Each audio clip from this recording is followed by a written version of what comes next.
Bienvenue. Aujourd'hui, on plonge dans une histoire qui est bien plus qu'un simple fait divers. C'est un véritable drame humain, une collision entre deux mondes que tout, mais alors tout, oppose. Allez, c'est parti, on décortique cette affaire incroyable. On commence avec ce chiffre, un chiffre qui donne le vertige, plus de 900 millions d'euros. Il faut bien comprendre que ce n'est pas juste une somme d'argent. Non, c'est le symbole d'une relation où toutes les barrières, toutes les conventions sociales ont complètement volé en éclats. C'est la première pièce de notre puzzle. Et voilà la question qui est au cœur de tout, la question qui a obsédé les médias et la justice.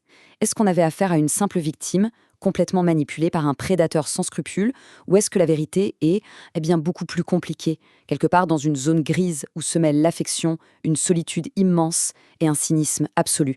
C'est ce qu'on va essayer de comprendre ensemble. Première partie, on plante le décor. Imaginez un palais un peu lugubre, une fortune qu'on n'arrive même pas à se représenter, et au milieu de tout ça, un ennui mortel.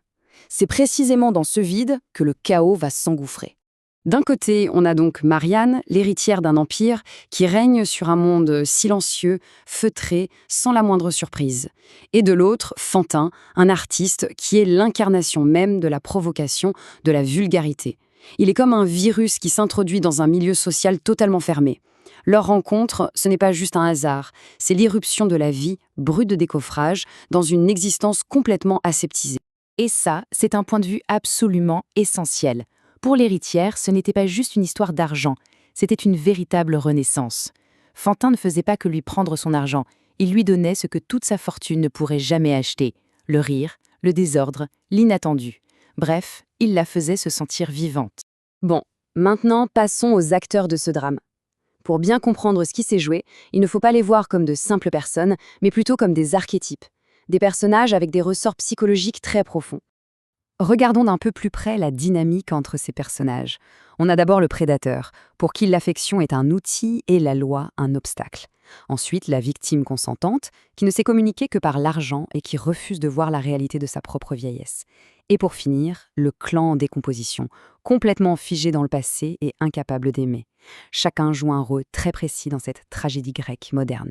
Pour saisir la vulnérabilité de l'héritière, il faut absolument qu'on aborde un concept qui nous vient tout droit de la psychanalyse. C'est la première clé de lecture qui va nous permettre d'aller au-delà d'un simple jugement moral. La fonction paternelle. Attention, ça n'a rien à voir avec le fait d'être un père. Non, c'est une fonction symbolique, essentielle, qui nous aide à nous construire. C'est cette instance intérieure qui nous apprend que tout ne nous est pas dû, que le monde a des règles et qu'il faut une certaine méfiance pour se protéger. Décortiquons ça en 3 points. Premièrement, le nom du père symbolique nous sort de notre illusion de toute puissance d'enfant. Deuxièmement, il nous apprend que l'amour, la reconnaissance, ça ne tombe pas du ciel, ça se gagne. Et troisièmement, point crucial, il nous inculque cette prudence de base. Attention, ne fais pas confiance à n'importe qui aveuglément. Et c'est là que réside toute la tragédie. Son vrai père, dans la réalité, lui a absolument tout donné, la protégeant de toute frustration, de tout manque. Et des années plus tard, l'artiste débarque comme un anti-père parfait. Au lieu de poser des limites, il encourage le don infini. Au lieu d'apprendre la méfiance, il exige une confiance totale. En fait, il n'a fait qu'exploiter une faille psychologique qui existait depuis des décennies. Et le point central, c'est que l'artiste n'a pas juste saisi une occasion. Il a agi en sachant pertinemment qu'il y avait ce qu'on pourrait appeler un trou dans la loi, un vide. Il savait qu'en l'absence de limites, qu'elles soient juridiques ou symboliques, il avait le champ libre. Cette phrase, c'est le résumé parfait de sa stratégie. Exploiter l'absence de fonction paternelle jusqu'à la dernière goutte. Maintenant, on change d'échelle. On sort de la psychologie d'une seule personne pour regarder la société dans son ensemble. Parce que cet artiste, ce n'était pas juste un prédateur isolé. Il était, d'une certaine manière, un pur produit de son époque. Le concept de cité perverse, c'est notre deuxième grille de lecture. C'est quoi? C'est une société où la seule loi qui vaille, c'est de jouir sans aucune entrave. Où le message ambiant, c'est « demande ce que tu veux ». Tout s'achète. Dans ce monde-là, les relations humaines ne sont plus que de simples transactions commerciales. Et au cœur de cette cité perverse, il y a l'argent. Mais pas n'importe quel argent, un argent qui est devenu un super fétiche. C'est-à-dire qu'il a des pouvoirs presque magiques. Il peut acheter des choses immatérielles comme l'amour ou l'amitié, il peut échapper aux règles communes grâce aux paradis fiscaux, et il peut même se multiplier tout seul, créant une classe de gens complètement déconnectés du reste du monde. Et ça nous ramène directement à notre histoire. En transformant une relation d'affection en un flux financier aussi gigantesque, l'artiste n'a fait qu'appliquer à la lettre la logique de la cité perverse. Il n'a pas inventé les règles du jeu, Il a juste été le meilleur joueur, celui qui a compris comment transformer la tendresse en un produit de luxe. On arrive à la synthèse. En croisant ces deux analyses, la psychologie et la sociologie, on peut enfin essayer de répondre à notre question de départ. La réponse facile, ce serait de dire « c'est un escroc et elle, c'est une victime ». Point final. Mais ce serait passer à côté de toute la complexité, de toute la tragédie humaine de cette histoire.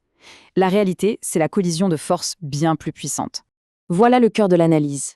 D'un côté, le vide immense laissé par une fonction paternelle absente, ce qui a créé un besoin infini d'être reconnu et une incapacité à se méfier. Et de l'autre, une société qui fait de l'argent et de la jouissance sans limite ses nouvelles idoles. L'un a offert la faille, l'autre a fourni l'outil pour l'exploiter à une échelle qu'on peine à imaginer. Cette citation est juste parfaite pour conclure. Elle révèle le paradoxe ultime de cette richesse extrême. L'argent a pu tout combler, absolument tous les manques, sauf un seul, le seul qui compte vraiment, le besoin fondamental d'être aimé pour soi et pas pour ce qu'on possède. Et au final, il nous reste cette question. Au-delà des millions, des procès et du scandale, cette histoire nous interroge sur la nature de nos désirs, sur l'amour et sur le danger immense d'un monde où tout, absolument tout, semble avoir un prix. Merci d'avoir suivi cette analyse.